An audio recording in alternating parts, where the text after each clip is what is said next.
It's related with the environment, the fauna, and we can say man versus nature, right? Sometimes in the writing section, the teachers discuss man versus nature, meaning man threatens nature or nature threatens man. When we talk about nature, what are the things we discuss in nature? Ma'am, the greenery, Right? animals, Yes. What else? and greenery and animals. These are two, I think so. Right. Greenery, animals, birds, plants, vegetations, right? And when we talk about nature, we discuss rivers, mountains, land areas, rocks, all types of land, isn't it? Yes, ma'am. All this is included in nature. Deserts, icy lands, glaciers, snow, these are all part of nature. Why they are part of nature? Because man has not created them. They have been created by nature, right? They are his creations. They have been created by nature. But they are being changed. How are they being changed? Ma'am, the mountains and hills. All the things in nature, whether they are rivers or oceans or mountains or forests or plants, birds, animals. I mean, that why do you think that the changes are there? Ma'am, because of us humans. Right, because of we the humans. Some climatic reasons are also there. But you know, Anmol, what it is? When we say climatic reasons are there, again, for the climatic change, we the humans are responsible. Isn't it? I think it is very easy for you to understand because you just see what we people in Delhi currently are going through. Outside, I can see while I'm talking to you through my window, I can easily make out it appears to be cloudy. But I know that it is not cloudy, it is smoggy. How difficult it is to stand outside in the balcony. First of all, there is fear in the mind. If I go out, I'll fall sick because of smog. And then this thick smog, how it pollutes the air. And who is responsible? We are responsible. It's not only the farmers, that farmers are into stubble burning. Of course, we, the human beings, who are causing pollution, and the major contributor to the pollution is the vehicular pollution. When we are using vehicles, and vehicular pollution may be those people are contributing more, those who use diesel instead of petrol. Diesel causes more the pollution, right? And then stubble burning. और देखो ये जो stubble burning होता है ना, आप news में सुनते हैं आजकल? Yes, ma'am. Stubble burning की वजह से है? Yes, ma'am. है ना? तो stubble burning तो शुरू से होता है. It's not only today. But why this stubble burning is affecting our climate today? Because today the farmers, they use chemical fertilizers. Earlier, the farmers were not using chemical fertilizers. They were using natural fertilizers. They were using manure. But today, they are using chemical fertilizers. So that's why when these dead crops, they are burnt, then they emit those gases, those chemical gases. And that multiplies the pollution in the air. And this results in smog that we are facing today, isn't it? So Yes, all ma'am. these things are very, very important to understand. Oh, okay. So you can see on the screen the snake trying, Yes, ma'am. right? Shall we begin? Okay, ma'am. All right. The snake drawing has been composed by W. Ross. Here I have provided you with the picture, right? Now let us know about the poet. This poet, he is a Canadian poet. He was a Canadian poet, and he is known as the modern Canadian poet, the one who had written the poems on Imagism and Surrealism. Now, what is this Imagism that calls him or that makes him an Imagist poet? And what is that Surrealism that makes him a Surrealist poet? That you will just discover here, right? Yes. Mhm. I hope you can see this new file on the screen. Yes, ma'am. Okay. So let's talk about this poet, W. Ross. W. is William Wrighton Stace Ross. He was born on June 14, 1894 in Ontario, Canada. Ontario is a very famous city in Canada. He is hailed as the first modern Canadian poet. He is popular as the first modern Canadian poet. Why? Because of his great contribution towards Canadian literature. He had contributed a lot to the English literature, in Canadian English literature, especially in poetry. He was the first Canadian poet to excel in Imagist poetry. So he was the first poet who had written on Imagism, who had focused on Imagism in his poetry and Surrealism. Now, what was this Imagism? Imagism was a movement that started in Anglo-American poetry during the 20th century. It paved the way for modernism to begin in Anglo-American literature. Images focused on bringing back the old traditional forms of poetry and emphasized on free verse, right? So how is he called an imagist? Imagist is the one who brings in, who uses the old traditional form of poetry. Now, you know that what was this old traditional form of poetry? In this old traditional form of poetry, there was no rhythm. There was no rhyme scheme. So it was free verse that was being used. Now, free verse is the poem which does not have any rhyming scheme. When you read the snake trying, you will find that the snake trying is also a free verse.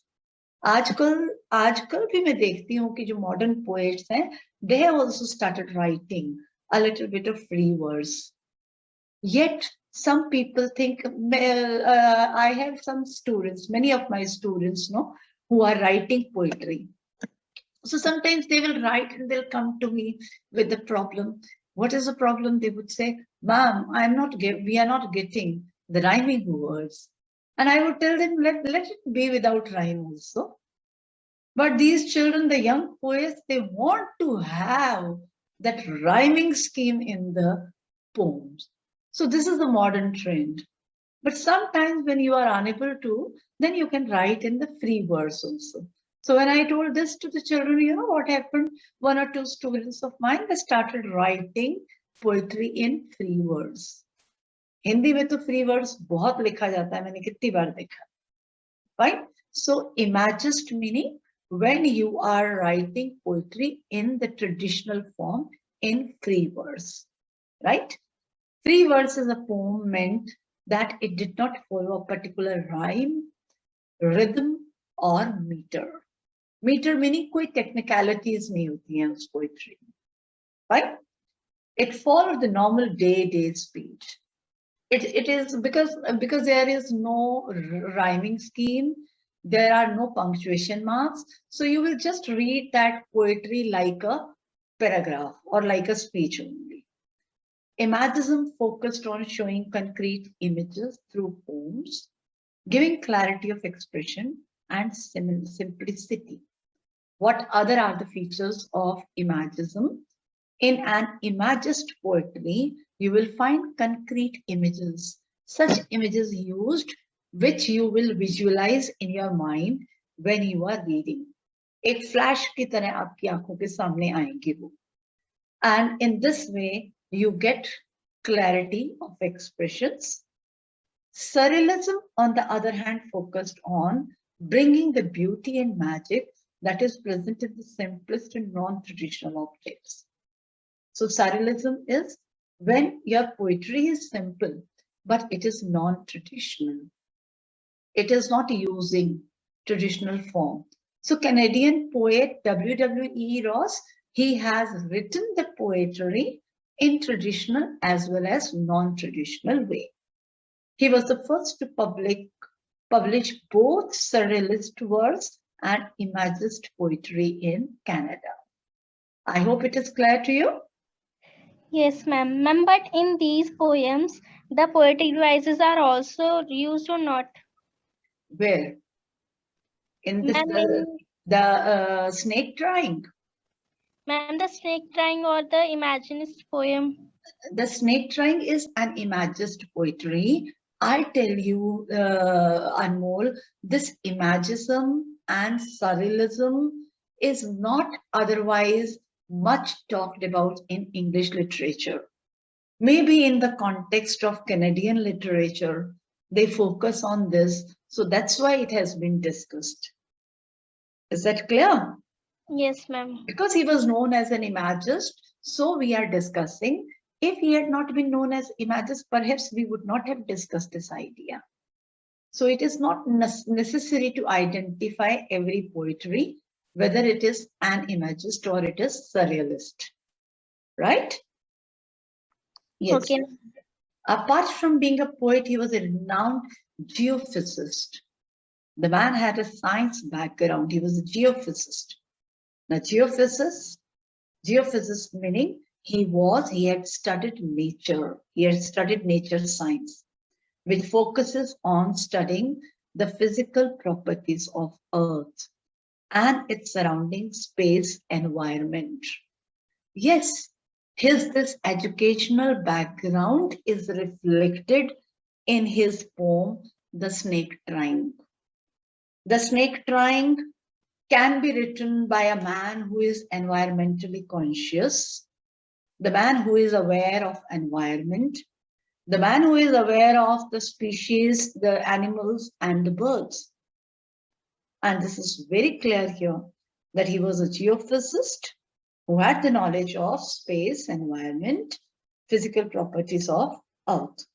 His poems therefore have a touch of the earth and its inhabitants. His first collection of poetry was laconic. Laconic, and it was a collection of poems.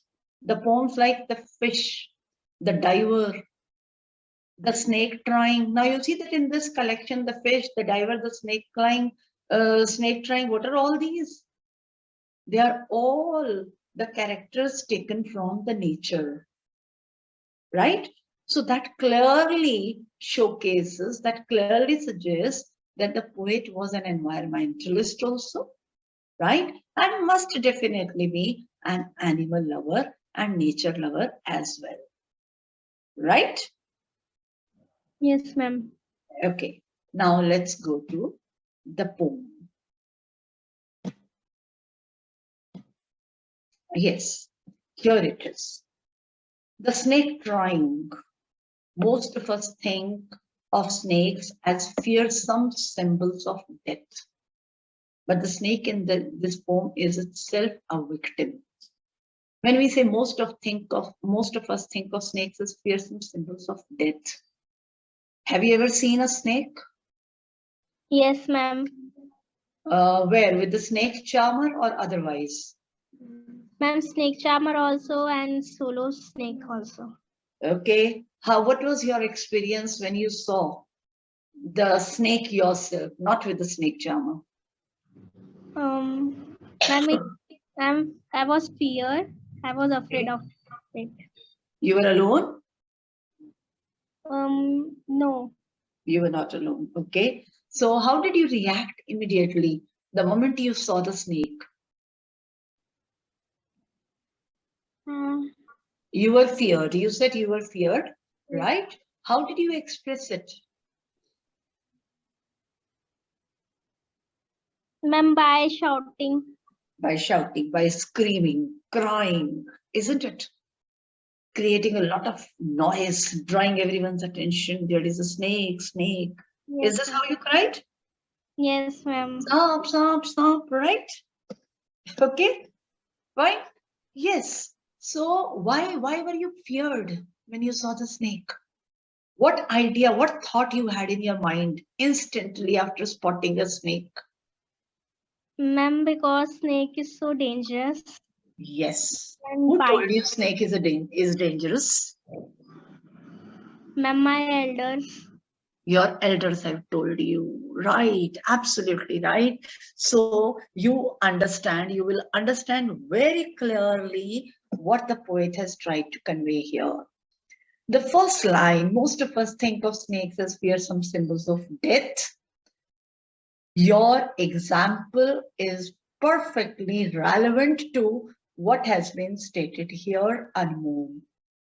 You said that the moment you saw the snake, you were feared, right? You were feared because you thought that the snake must be dangerous. And what is this? When you thought that the snake was dangerous, this was your pre-assumption, right? And who gave you this pre-assumption?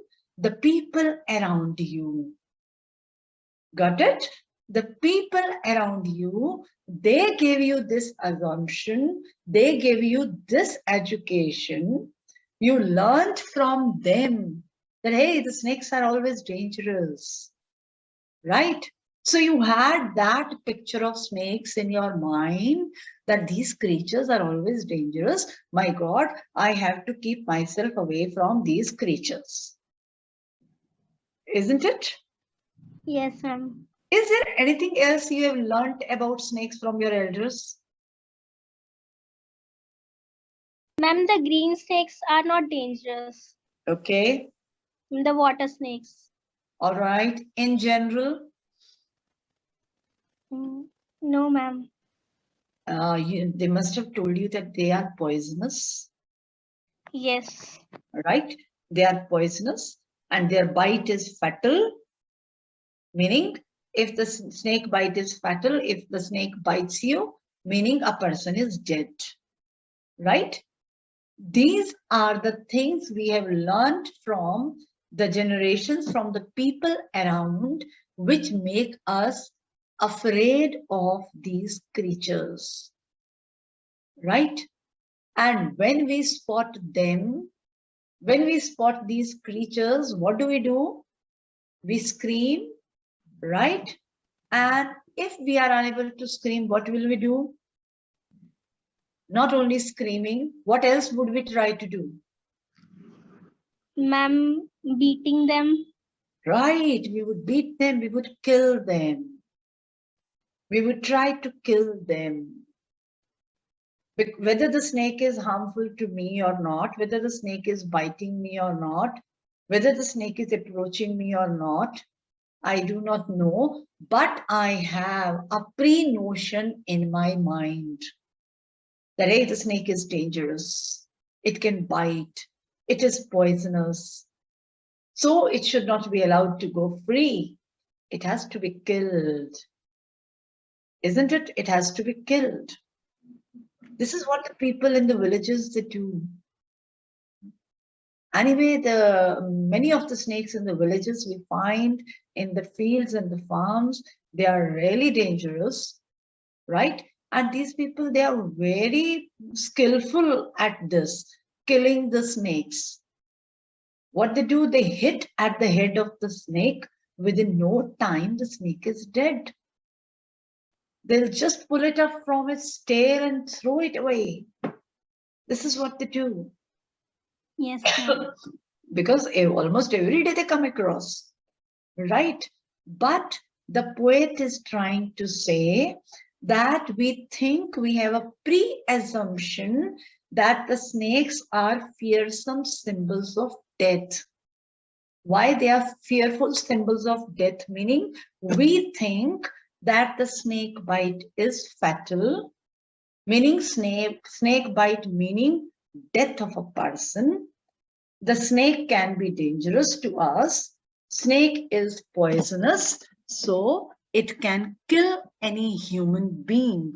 This is our pre-assumption, a pre-notion, a pre-thought.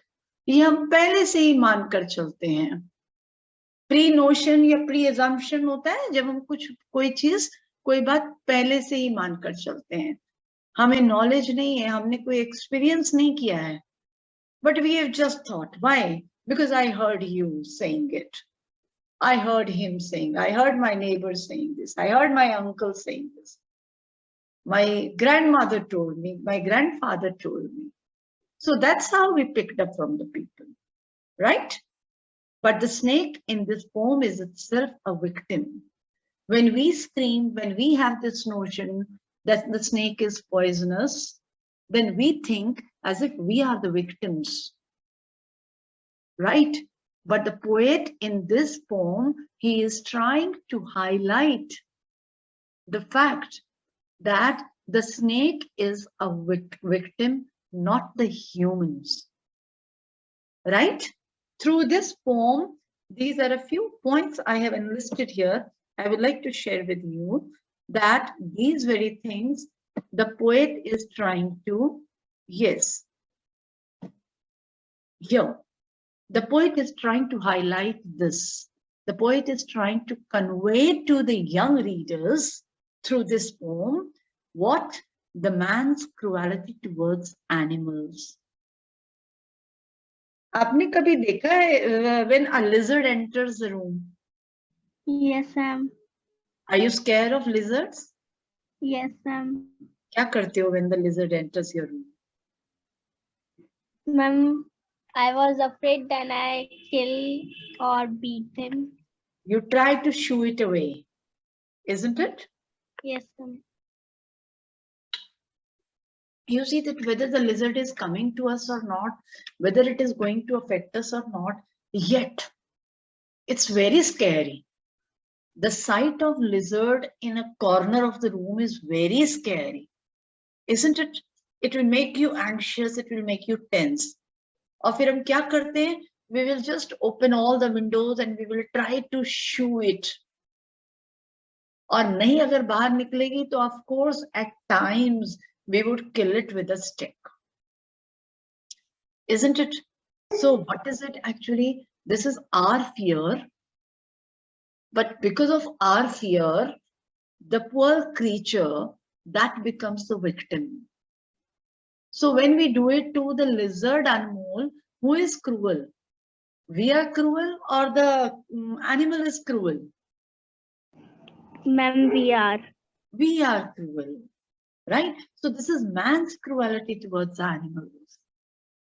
Just to get rid of our own fear, we harm the animals, even if the animal is not harmful. Why? Because we have a set notion in our mind कि ये तो हमें नुकसान पहुंचाएगा ही पहुंचाएगा.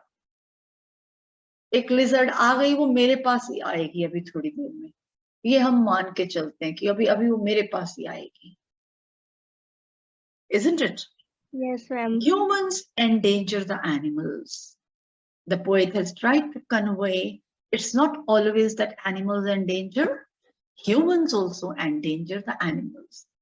जिस तरह का fear हमारा है, वैसे animals का भी होता है when they see the humans And actually, you know that if you read, you will get to know actually why these animals they bite. Have you ever thought why they bite? Why they bite humans? Ma'am, because they are irritated with humans Okay, and okay. fear also. Or Ma'am, fear also. okay, you see that what it is. A dog, right? A dog when is eating something and somebody disturbs the dog will bark. The dog might bite also, isn't it? Why? Because the dog feels threatened at that time. So the animals they bite when they feel threatened by the human's presence. Is that clear? So this is how it is that humans endanger the animals. Animals are not always dangerous. वो dangerous नहीं होते हैं, लेकिन एक picture बनी हुई है कि हाँ animals are dangerous. So we think that they are dangerous, so we just try to kill them. All snakes are not poisonous. We have this misconception that the snakes are always poisonous. No, some snakes are not poisonous. Green snakes are not poisonous. Water snakes are not poisonous. Rattlesnakes are poisonous. Cobra is poisonous, right? Snake always bites in self-protection. And it's not only snake, many other creatures, they bite in self-protection because they feel that they are being threatened by the human presence. So for their safety, they do so. A birds ke liye, it is very easy. Birds, when they feel that they have human presence, they just fly away. But animals cannot fly, right? So you see that how beautifully God has, the creator, the nature, has gifted everyone with the safety measures. Birds ko to Bhagwan ne wings de diye. When they feel unsafe, they just fly away, right? But the animals, they would bite. So that's how they turn out to be fatal to the humans. Is that clear? Yes, ma'am. Yes. Now look here. Here it is the poem. Now let us read. First of all, see the poem carefully. The last words in each line, are they rhyming with each other? No, ma'am. No. So what kind of poem is this? Ma'am, Free. imagine. It is free verse. Free verse. It is free verse, right? Okay.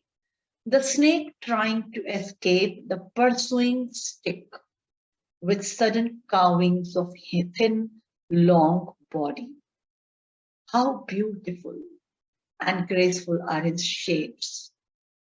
He glides through the water away from the stroke. Oh, let him go over the water, into the reeds to hide without hurt.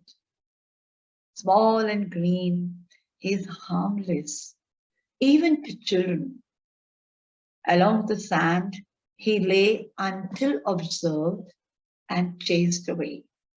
And now he vanishes in the ripples among the green slim reeds. Yes, the snake trying to escape the pursuing stick.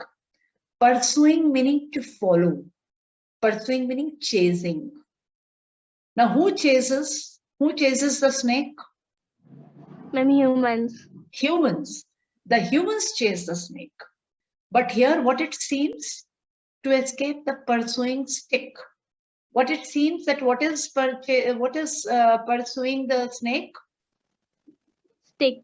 Stick is pursuing.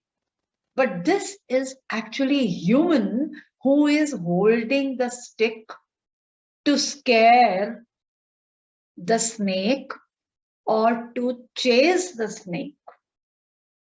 Is that clear? So this is actually human who is pursuing, who is chasing the snake, holding the stick in his hand, but it appears as if the stick is chasing the snake. Is that clear? Right? Now, the snake trying to escape the pursuing stick. The man is chasing the snake with a stick in his hand. And what is the snake trying to do, Anmol? To escape. Right. The snake is trying to escape. The snake is trying to run away from the man, to free himself from the stick with which he is threatening the snake. Right? In this process of an attempt to escape, the snake moves on with sudden curvings. Sudden curvings meaning twisting. Twisting, how it is when the snake runs, its body twists. Have you noticed? Yes, ma'am. It is twisting zigzag, right? It is twisting zigzag. Its thin, long body, it is twisting unevenly in a zigzag manner, which clearly suggests that the snake is trying or putting in an effort to escape himself, to save himself from the stick with which the human is or the man is following the snake. Is that clear? Yes, ma'am. Right? Now here, pursuing stick. This is a poetic device. Which poetic device? This is transferred epithet. अब transferred epithet कैसे होगा? Transferred epithet is when one noun which is used for one thing is actually used with another thing, then it is called transferred epithet. Just for example, you see this. Pursuing stick. Now pursuing, the man is to escape the pursuing stick. It is not the stick that is pursuing, it is the human pursuing.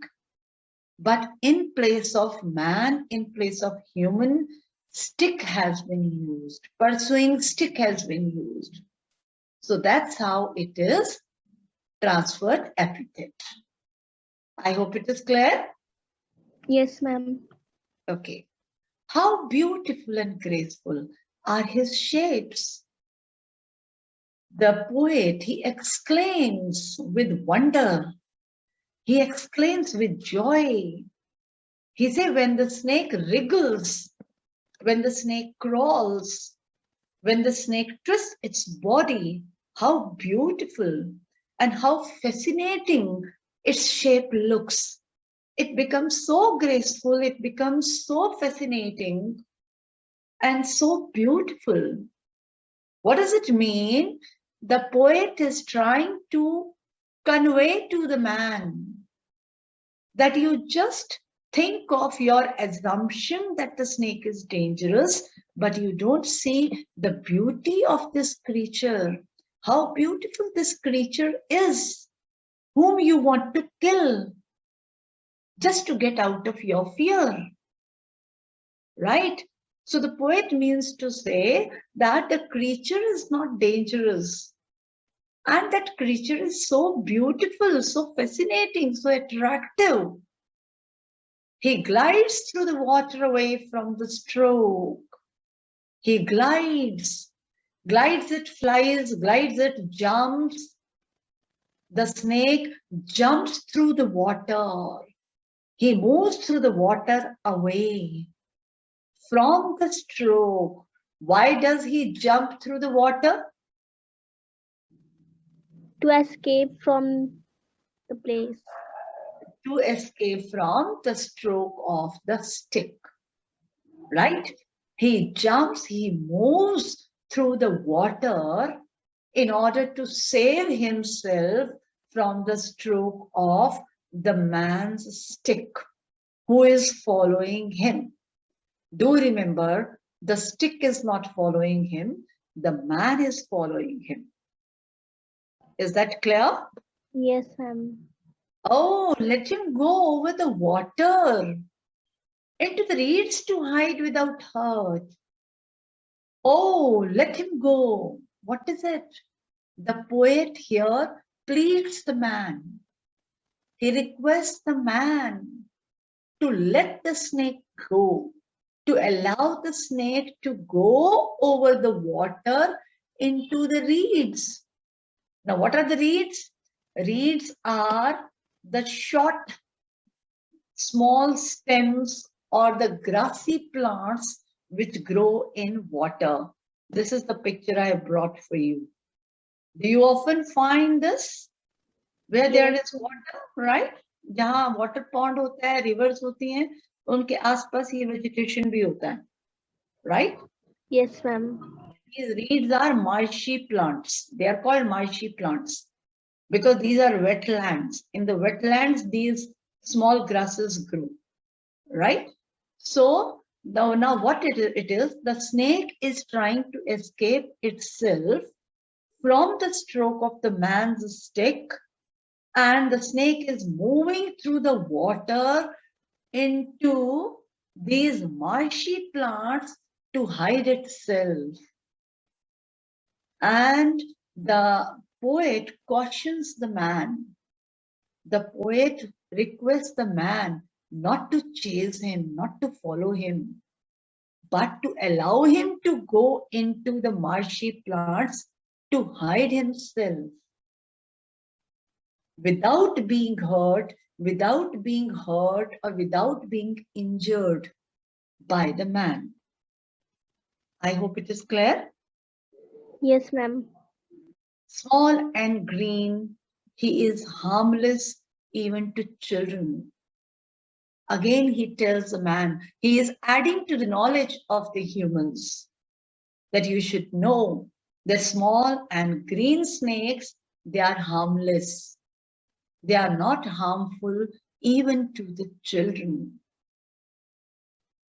And you know that it is very easy also for these green snakes, and most, that is just to add to your knowledge, I tell you, that God has created all these beings, all these creatures, but at the same time, you know, that the God has given them the ability to camouflage also. ये मालूम है आपको, science में पढ़ा होगा आपने. No, ma'am. Camouflaging, do you know what is camouflaging? No, ma'am. Camouflaging is when you can hide yourself in your surroundings. Right? I give you one example. You see that what happens. Military men, have you seen the army people? Yes, ma'am. They always wear olive green dress. Yes, ma'am. Why do they wear olive green dress? To hide in. Yes, because they walk through the green forest, right? And it helps them to camouflage themselves in the green forest because it is matching with their surroundings, which are green surroundings. और अगर आपने ध्यान से note किया हो तो जब वो मिशन पर जाते हैं तो अपनी कैप के नीचे भी lots many leaves they put on. Yes, ma'am. है ना? तो वो इसीलिए कैमोफ्लेजिंग के लिए उसको कैमोफ्लेजिंग कहते हैं. Ma'am, what is the spelling of camouflaging? हाँ, it is CAMOFLAUGING. अभी I'll show you. Look at this. CAMOUFLAGING, camouflaging. Okay. Right? And you know that what happens when you go to water, जो water snake होता है, water snake you will often find little yellowish. तो वो yellowish snake दिखाई नहीं देता है उसमें. तो वो water क्यों? क्योंकि उसका कलर जो है water और soil के से मैच करता है. एंड कभी आप अगर कभी हिली एरियाज में जाएं, वहां पास में रिवर्स होती हैं, तो रिवर्स के बीच में जहाँ रॉक्स होती है ना, कई बार हम उसके ऊपर बैठ जाते हैं. And if you are alert, right, if you are alert, then you know, तो आपकी एकदम नजर पड़ेगी तो आप देखेंगे कि रॉक्स के नीचे भी स्नेक्स होते हैं. And why you are unable to identify? Because they are gray like rocks. But they are harmless, right? Why I am telling you this? I have experienced it because I had been, अपने college time में I had been going on trekking, right? तो जब हम trekking expedition पे जाते थे तो हमें ये सिखाया जाता था. And this is what we have come across many a times. So that's how I'm telling you. Fine? Yes. So it says that small and green snakes, they are harmless. They are harmless even to the children. They don't harm the children. Along the sand, he lay until observed and chased away. He lay until observed, meaning before the snake is noticed. Observed meaning noticed. Before the snake is noticed by the man and chased away by the man, before the man spots, before the man notices the snake and chases the snake is lying in the sand comfortably. And now he vanishes in the ripples. But when the man spots him, the man chases him, then he vanishes. Then he vanishes, meaning he disappears. He disappears in the ripples. Ripples are the waves of water. Water means when you drop something, so you find these kinds of waves. Can you see this picture? Yes, ma'am. These are ripples. And if there is a creature in the water, wherever the creature goes in the water, you know that you will be getting these waves, these shapes, right? These ripples would help you identifying there is something. उससे पता चलता है यहाँ पर कुछ है ना? So now when he realizes he is comfortably lying in the sand, but when he is noticed by the humans and chased by the humans, then he disappears. He moves immediately and disappears in the ripples of the water. Ripples of this marshy water among the green slim reeds. He just disappears into these green marshy plants and he disappears in the ripples in this water. Is that clear? Yes, ma'am. So what it is that the human endangers the man, the human endangers the snake, human endangers the nature, and how these creatures, they have to struggle to save themselves from humans. So it's an eye-opening for the humans that they should keep their pre-notions, pre-assumptions aside. Yes, if you have the knowledge, then you will not feel threatened by the presence of the snake. Definitely, snake is something we have in the mind, as we have heard so many stories also. So that fearful factor is certainly involved. Yet, any creature, we have no right to kill until or unless it is harmful to us. And snake जैसे जो creatures हैं, उनका तो best way है that they should be allowed a passage to go. Snakes आपको कभी chase नहीं करते हैं, they do not follow you. If a snake entered your room, just open all the windows and the doors. It will get a passage and it will move away. Right? So this is how we can help these creatures. Yes. Now you just go through the poem. Any problem anywhere you can ask me? No, ma'am. Sure? Yes, ma'am. Okay, let's identify. We have 5-6 minutes.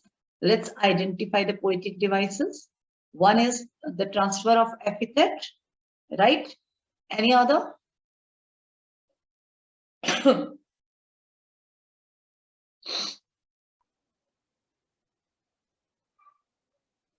Just see this.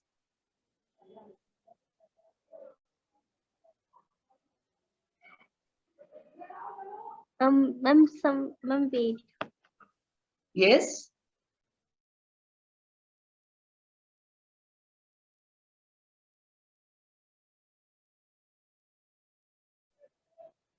I can't find. Another one is free verse, Okay. right? Free verse because there is no rhyming scheme. Yes, ma'am. And do you find alliteration here? Alliteration. Just read carefully.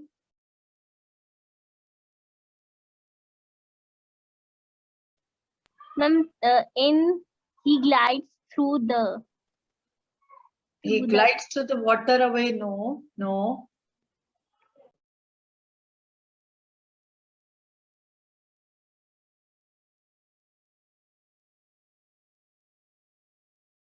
See the fourth line.